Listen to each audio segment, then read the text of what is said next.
I mean, really, you think about it, it's what, four elements, right? A flag, a broom, a mop, and a woman. And yet you can just make so many stories out of that. Who is she? Where did she come from? Is she just starting her day or is it ending her day? She's someone to be proud of. That was my auntie, my mom, my sister, my cousin. I'd be proud of her, even though she's a cleaning woman. Welcome to The Object Itself, a podcast brought to you by the Albany Institute of History and Art. In each episode, we invite a guest to select one object from our collection or from an exhibition, an object that speaks to them in a unique way. With over 35,000 works in the Albany Institute's permanent collection and over 1 million items in special collections, each piece holds a story, a link to our past, a message for the future. What stories emerge when we devote our full attention to a single object? What contemporary resonances can be found within a 19th century landscape painting, a cast iron stove, a bed frame with feet carved in the shape of dolphins, a painted plaster figurine of Nipper, the RCA Victor dog? In this podcast, we'll delve into the rich histories and personal reflections that our guests bring to the table, revealing how these objects continue to inspire and connect us across time. Whether it's a Hudson River School painting, an antique chair, or an object from everyday life, we'll explore why it matters and what it tells us about our world, past and present. Join us as we take the time to look closer and appreciate the object itself. My guest today is Clifford Oliver.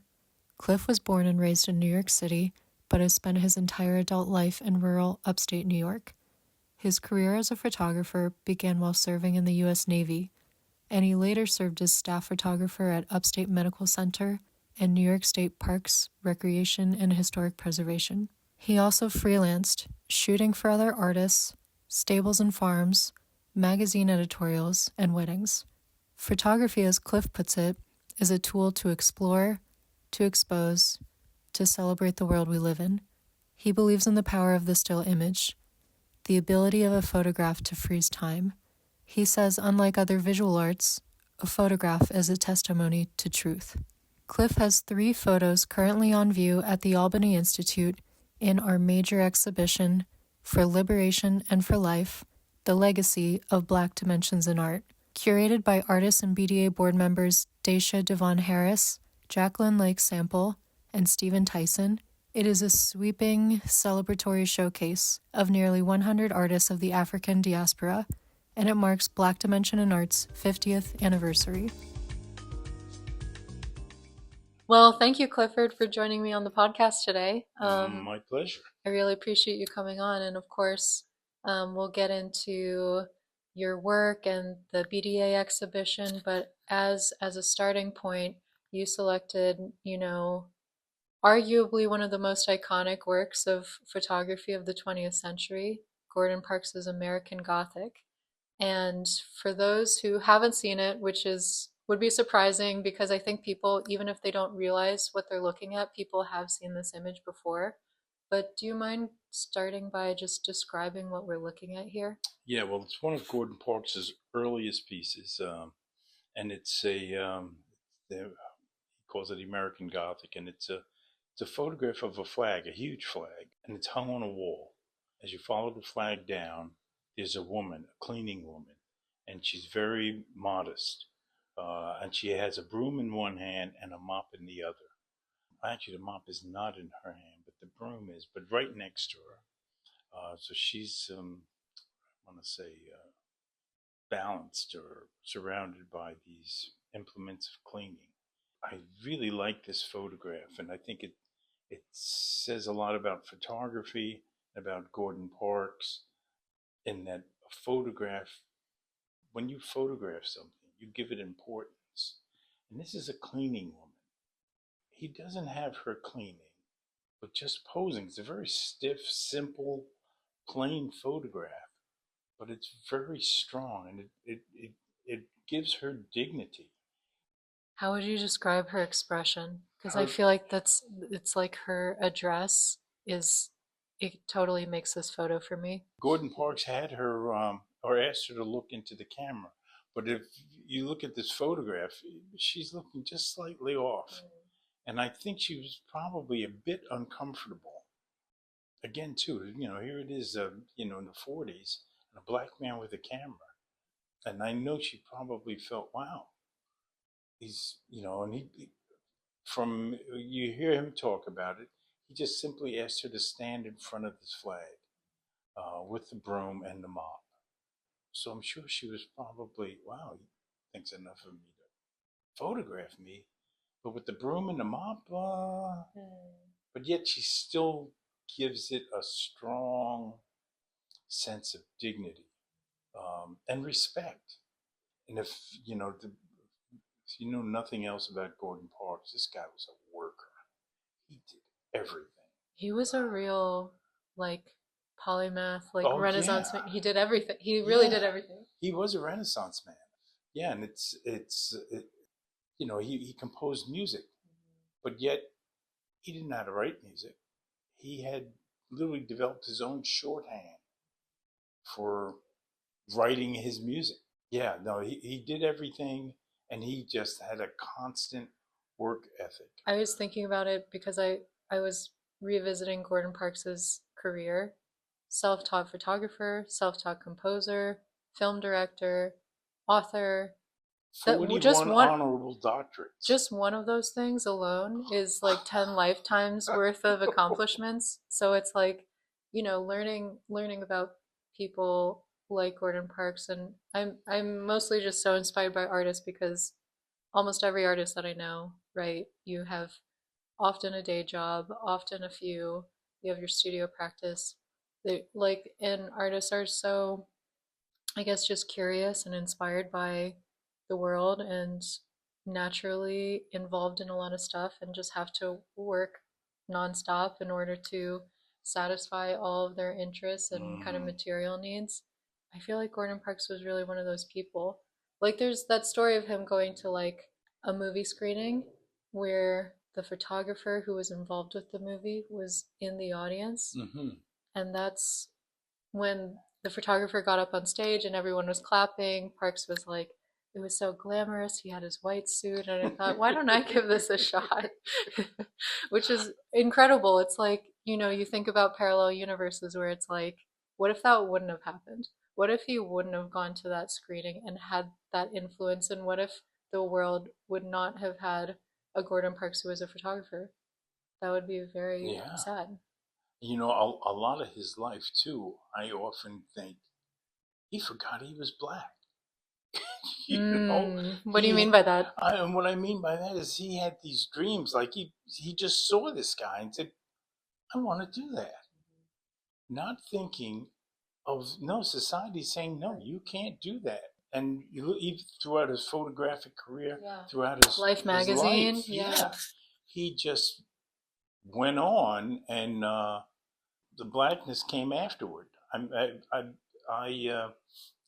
This guy's my lifetime hero, and I think I had that attitude myself, being a born and raised New Yorker. I had to join the Navy to find out I was black.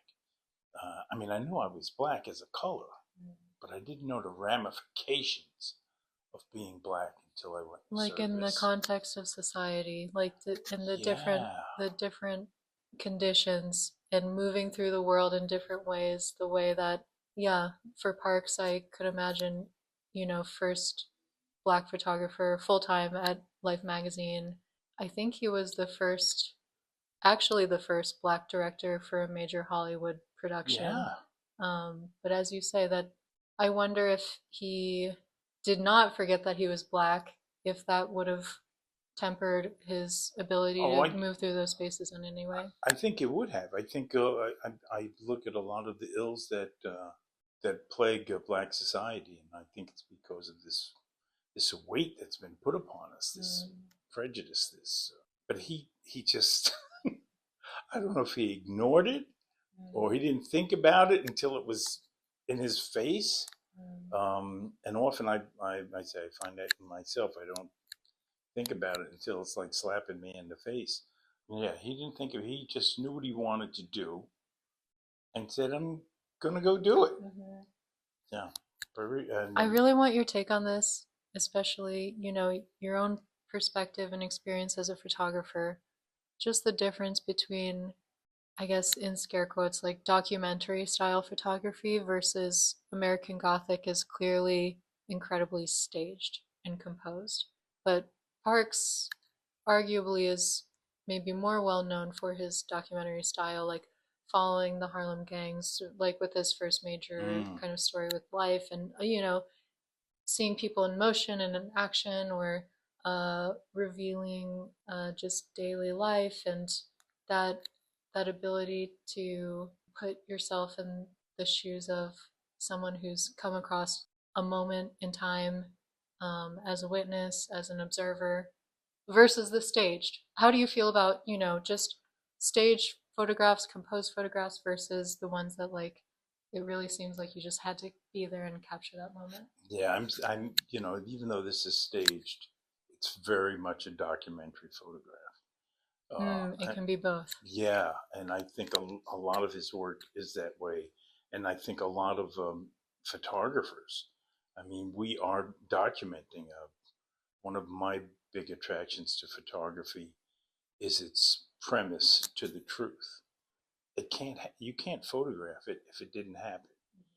No matter how your slant is on that photograph, you can't make a photograph unless something happens. Something really you have to capture that moment, and you can make that moment. He made that moment when you look at American Gothic. It's a statement. It's true. It really happened. Yeah. Now, what do you think about Parks always said his camera was his weapon? But I love what you're saying about truth.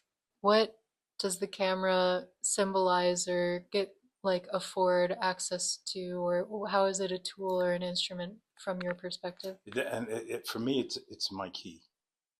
I I'm from the Bronx, from the South Bronx. I'm born and raised in the Bronx. The South Bronx in the '50s was full of gangs. It was a rough childhood. It could be really tough.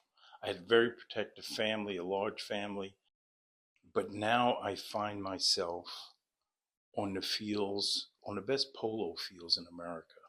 Polo, the sport of kings, and I'm known and in some cases even welcomed on those fields. I'm And sure it's in most cases, Cliff. yeah, well, it's the journey. I mean, just the journey to think this little black boy from the Bronx is photographing polo is Like, when you think of elite sports, that's it. yeah, exactly. And it's if I didn't have a camera, it wouldn't happen. It would have never happened. I would have never gotten through gained entry unless I was still a groom. I've certainly groomed horses. Yeah, the camera has just opened so many doors for me. And I loved Gordon Parks when he said it was his choice of weapons, how he fought discrimination and injustice. And yeah, I was like, yes, yes, for sure. But I'm not quite the warrior he is or was. But I certainly, yeah, if I didn't have the camera, I wouldn't have been allowed in a lot of places that I got into. Mm. You know, I've literally had people say to me, "You know what those numbers are? You know how to use those numbers?" And we're talking about f Jesus stops and Christ, shutter oh my speeds. God. Yeah, yeah, but it's and the nice thing again too about photography is the proof is in the pudding. You can see the image. Yeah, so yeah, I know how to use those numbers and look, see, this is what I did with my use of those numbers. I kind of want to return to what you were saying about blackness and ignoring it, or, you know, how it's circumstantial and how sometimes it's in your face and it's not, depending on the social setting.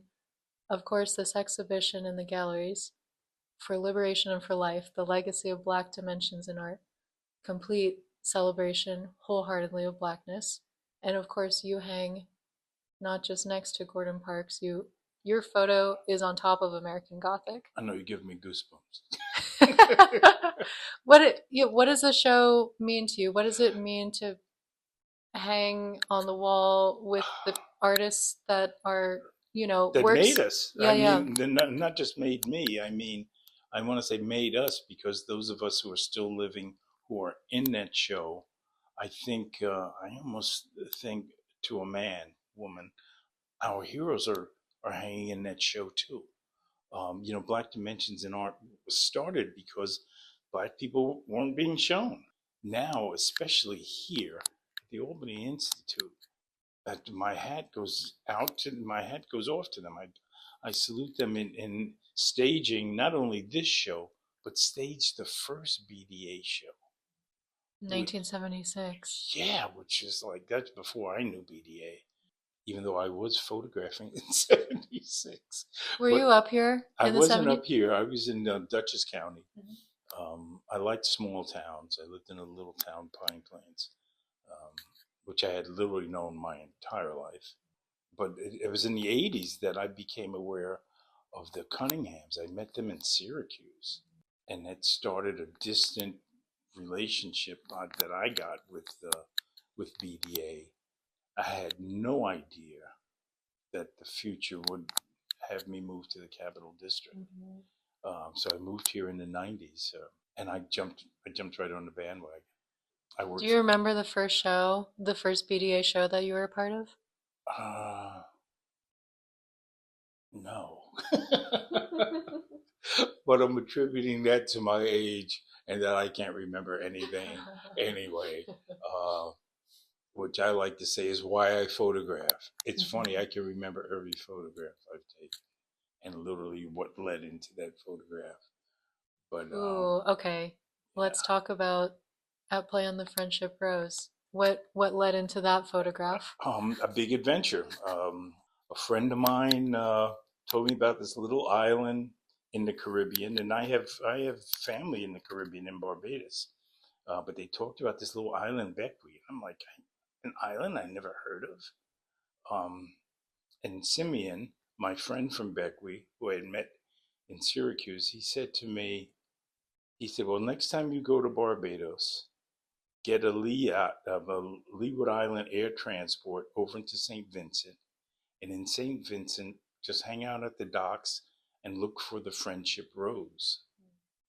And I thought, is he kidding? That's crazy direct. Those are his directions. That's all you need to get to where you need to go. And I just was like, all right. So yeah, that's what I did. And the Friendship Rose is an old sailing boat. It's huge. It's got a big canvas sail, and it's got a motor that is very. It's not dependable. I mean, even when it's running, it cuts off and on. It's pretty raggedy. But on that ship, which literally goes between St. Vincent and Beckwith, it's the only place it goes to, are goats, chickens, men in suits, and attaché cases. It was. And kids playing, apparently. And once it docked, kids just took over. I think of the Caribbean too as the island of the pirates. These kids are just playing, and here in America, black people got a reputation of not swimming, and it's like, where did that come from? Because I mean, everybody is swimming and diving, and the ocean is a plaything as well as a food source.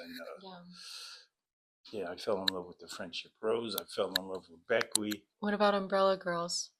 Oh, What's the story behind Umbrella Girls too is another. I want to say my Caribbean influence because of the umbrella, and here we're at the Plaza in Albany, and it's the Corning Tower. You can't get much more modern as far as architecture and sense of business, and yet there are these. I call them market girls solely because of their umbrella. It's sunshine and it's very much a Caribbean. They were all very, I don't know, I feel very attractive. Yeah, and it's a stylish way to stay in the shade. Yeah, and stay cool. Yeah, summertime. And then the third Your third piece in the show, Black Capital. Yeah, Black Capital. I like to joke around and say it's a self-portrait. People laugh at me because that's not exactly my physique. How do they know until? Right, that's what I tell them. Don't let the clothes fool you. You know. But and I also mean it as Black Capital. That blacks were the capital of America. Our tenure in slavery just Labor. made, yeah. And to have the capital there, I mean, it didn't happen for the Albany capital, but it certainly happened for the nation's capital that blacks built that building. And it's not black guys like me, but black guys like the one in that photograph, big, powerful. So yeah, I think that that photograph for me has a lot of political overtures, is addressing race in a lot of ways, the history of black people in America, how we were, beasts of burden. It's art too, so it's you're free to interpret it as you like. Speaking of, interpretation, what do you hope with a show like this, 95 artists, over 100 works, what would you hope that visitors, after coming, what do you hope that they interpret or take away, or, just how would you hope that they react to the show? I think the reception that we had Saturday said it all. People were just enamored with the beauty of the work we can produce.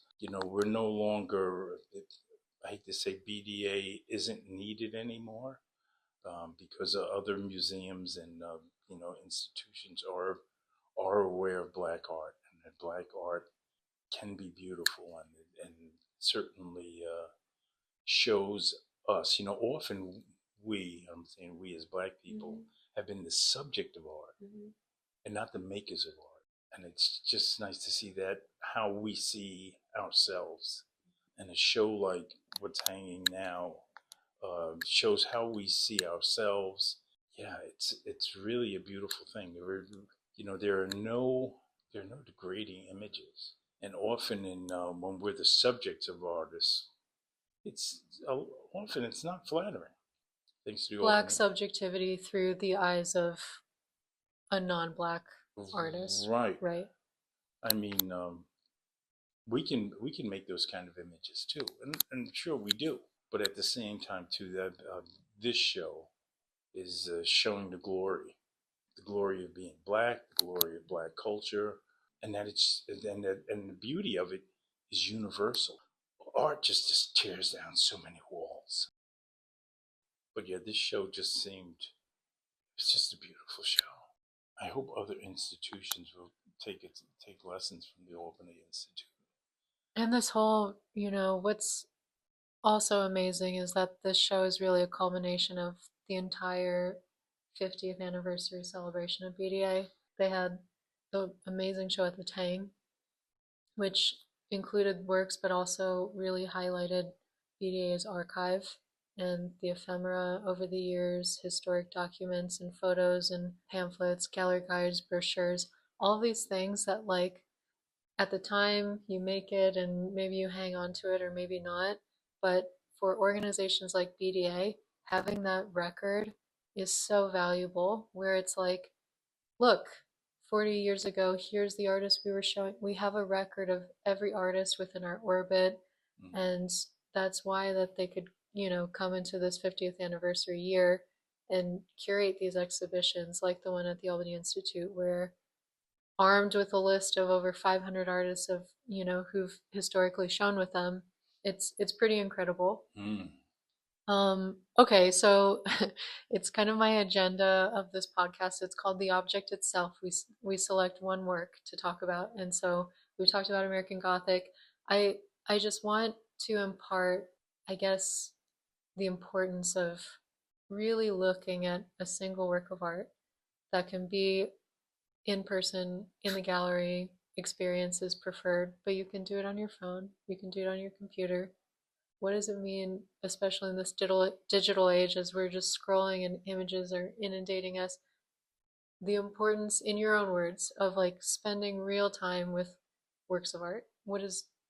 Why does that matter? Oh, I think it's good for you. It's good for the soul. You can take many journeys by looking at one piece. I mean, there's so many. I look at this American Gothic, and as simple as it is, I mean, really, you think about it. It's four elements, right? A flag, a broom, a mop, and a woman, and yet you can just make so many stories out of that. Who is she? Where did she come from? You look at that broom. It's used, but it's not worn down to the nubs. The mop is relatively clean. Is she just starting her day, or is it ending her day? Even the flag, you look at it's a big flag, and I always, being a veteran, every time I see a big flag, I'm like, is that the flag that covered a casket? I haven't taken the time to count the stars on that flag, but each star is a state. And considering this was, say, done in the 40s, Alaska had yet to come in, Hawaii had yet to come in. So yeah, how many stars are on that flag? We're at this place in time. Her expression too is really, she's got a great face. She's got a very comforting face. I'd like to think a great face. Her hair, look at her. Her hair is so neat. And yeah, she's a working woman. She's someone to be proud of. If that was my auntie, my mom, my sister, my cousin, I'd be proud of her, even though she's a cleaning woman. It's honorable work, and she looks like an honorable, noble person. Yeah, I'm one to, I call it reading photographs, where I just literally get lost in it. And not just photographs, painting, sculpture, literally all of the arts, where it can just accent or take away your troubles, lead you into other lands, other thoughts, other processes. What's happening. Well said. That's the perfect way to end this, I think. Well, thank you, and thank you for inviting me to do this. This is wonderful. Thank you for listening to this episode of The Object Itself with Clifford Oliver. Be sure to check out the exhibition For Liberation and for Life, The Legacy of Black Dimensions in Art, on view through December 31st, 2025. Learn more about BDA and how you can support the organization for the next 50 years and beyond at their website, blackdimensionsinart.org. You can also check out more of Cliff's work, including more recent photos and the range of his portfolio on his website, cliffordoliver.zenfolio.com. That's all for today, and I hope you'll join me for the next episode of The Object Itself.